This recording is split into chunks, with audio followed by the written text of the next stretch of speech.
എക്കാലത്തെയും വലിയൊരു യോദ്ധാവ് പെട്ടെന്ന് തളർന്നു വീഴുകയാണ്. ഭഗവത്ഗീതയിലെ ഒരൊറ്റ ശ്ലോകം, അതിന്റെ ആഴങ്ങളിലേക്കാണ് നമ്മളിന്ന് ഇറങ്ങിച്ചെല്ലാൻ പോകുന്നത്. നിങ്ങളൊന്ന് ആലോചിച്ചു നോക്കൂ. ജീവിതത്തിലെ ഏറ്റവും വലിയ വിജയം നിങ്ങളുടെ മുന്നിലുണ്ട്. പക്ഷെ ആ വിജയം നേടണമെങ്കിൽ നിങ്ങൾ ഏറ്റവും അധികം സ്നേഹിക്കുന്നവരെ തന്നെ ഇല്ലാതാക്കണം. നിങ്ങളുടെ മുന്നിൽ നിൽക്കുന്നത് ശത്രുക്കളല്ല, നിങ്ങളുടെ പ്രിയപ്പെട്ട മുത്തച്ഛൻ, നിങ്ങളുടെ ഗുരുക്കന്മാർ, സഹോദരങ്ങൾ. അവരെയാണ് നിങ്ങൾക്ക് നേരിടേണ്ടി വരുന്നതെങ്കിലോ ആ ഒരു മാനസിക സംഘർഷത്തിന്റെ നടുവിലേക്കാണ് നമ്മൾ പോകുന്നത്. അപ്പോ നമ്മുടെ കഥ നടക്കുന്നത് കുരുക്ഷേത്ര യുദ്ധഭൂമിയിലാണ്. നമ്മുടെ നായകൻ മഹാനായ യോദ്ധാവ് അർജുനൻ. പക്ഷെ യുദ്ധഭൂമിയിൽ നിൽക്കുന്ന അദ്ദേഹം അവിടെ കാണുന്നത് ശത്രുക്കളെയല്ല, മറിച്ച് സ്വന്തം ബന്ധുക്കളെയാണ്, സ്വന്തം കുടുംബത്തെ. ഇതാണ് ആ ശ്ലോകം, നമ്മൾ ഇന്ന് ചർച്ച ചെയ്യുന്ന ആ ഒരൊറ്റ ശ്ലോകം. ഒറ്റ വായനയിൽ വളരെ ലളിതമായി തോന്നാം അല്ലേ? പക്ഷെ ഈ ഒരൊറ്റ വാക്യത്തിൽ ഒരു മനുഷ്യന്റെ മനസ്സ് മുഴുവനുമുണ്ട്. ഒരു വലിയ കൊടുങ്കാറ്റ് തന്നെയുണ്ട്. വരൂ, നമുക്കിതിലെ ഓരോ വാക്കിനെയും ഒന്ന് കീറി മുറിച്ച് പരിശോധിക്കാം. സാധാരണ പരിഭാഷകളിൽ പലപ്പോഴും ഇതിന്റെ ആഴം നമുക്ക് നഷ്ടപ്പെട്ടു പോകാറുണ്ട്. ഈ സംസ്കൃത വാക്കുകൾക്ക് ഒരു പ്രത്യേക ശക്തിയുണ്ട്. നോക്കൂ, സമീക്ഷ എന്ന് പറഞ്ഞാൽ വെറുതെ കണ്ടു എന്നല്ല, യാഥാർത്ഥ്യത്തെ ഒട്ടും മറയില്ലാതെ അതിന്റെ പൂർണ്ണതയിൽ ഉൾക്കൊള്ളുന്നു എന്നാണ്. പിന്നെ അദ്ദേഹം ആരെയാണ് കാണുന്നത്? ശത്രുക്കളെ എന്നല്ല പറയുന്നത്, ബന്ധൂൻ എന്നാണ്, അതായത് സ്വന്തം ബന്ധുക്കളെ. അപ്പോൾ അദ്ദേഹത്തിന്റെ ഉള്ളിൽ നിറഞ്ഞത് എന്താ? വെറുമൊരു സഹതാപമല്ല, പരാകൃപയ, പിടിച്ചു നിർത്താൻ പറ്റാത്ത, ഹൃദയം തകർത്തു കളയുന്ന തരമൊരു കരുണ. ഇതിന്റെയൊക്കെ ഫലമോ? വിഷീദൻ, പതുക്കെ പതുക്കെ നിരാശയുടെ ആഴങ്ങളിലേക്ക് താഴ്ന്നു പോകുന്നൊരവസ്ഥ. ഈ വാക്കുകൾ മാത്രം മതിയല്ലേ ആ നിമിഷം എത്രത്തോളം തീവ്രമായിരുന്നു എന്ന് മനസ്സിലാക്കാൻ?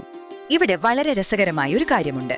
ഈ ശ്ലോകത്തിൽ അർജുനനെ അദ്ദേഹത്തിന്റെ വീരപ്പേരുകളായ അർജുനനെന്നോ വിജയനെന്നോ ഒന്നുമല്ല വിളിക്കുന്നത്, മറിച്ച് കൗന്ദേയൻ എന്നാണ്, അതായത് കുന്തിയുടെ മകൻ. എന്തുകൊണ്ടാണത്? കാരണം ആ നിമിഷത്തിൽ അദ്ദേഹം ഒരു യോദ്ധാവിനേക്കാൾ ഉപരി ഒരു മകനാണ്, ഒരു സാധാരണ മനുഷ്യനാണ്. അദ്ദേഹത്തിന്റെ ഉള്ളിലെ ആ മനുഷ്യത്വമാണ് യുദ്ധവീര്യത്തെ മറികടന്നു മുന്നോട്ടു വരുന്നത്.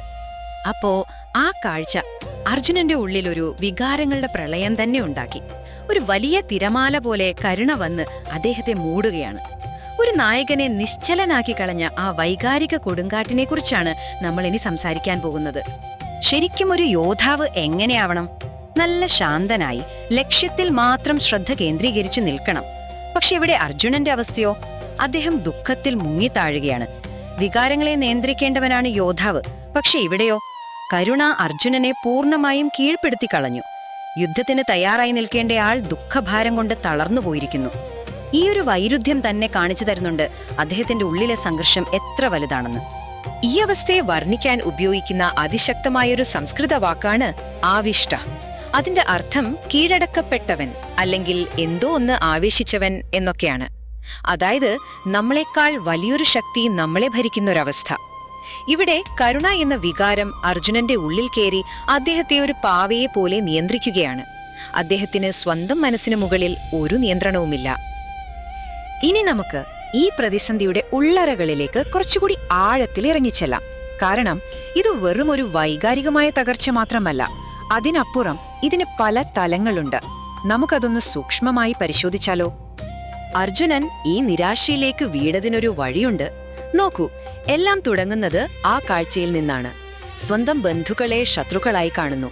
അതോടെ അടക്കാൻ പറ്റാത്ത കരുണ ഹൃദയത്തിൽ നിറയുന്നു. പിന്നെ സംഭവിക്കുന്നത് വികാരങ്ങൾക്ക് പൂർണ്ണമായി കീഴടങ്ങലാണ്.